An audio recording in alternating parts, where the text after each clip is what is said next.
Hello everyone, we have in today a CL63 AMG with the engine management lights on.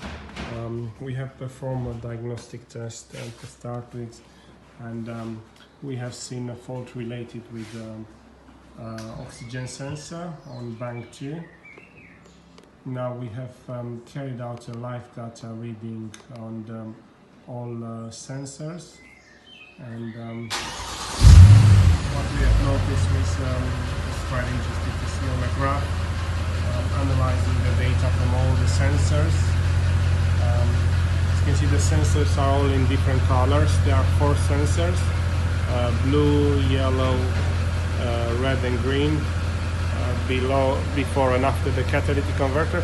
And as you can see, the spikes on the yellow sensor, it goes up and down, intermittent. Be very careful, we see spikes. So the yellow sensor, you can see the operation of the other sensor are in line, but the yellow sensor, which is the sensor on the left hand bank after the catalytic converter, is the one that it's playing up, giving false reading.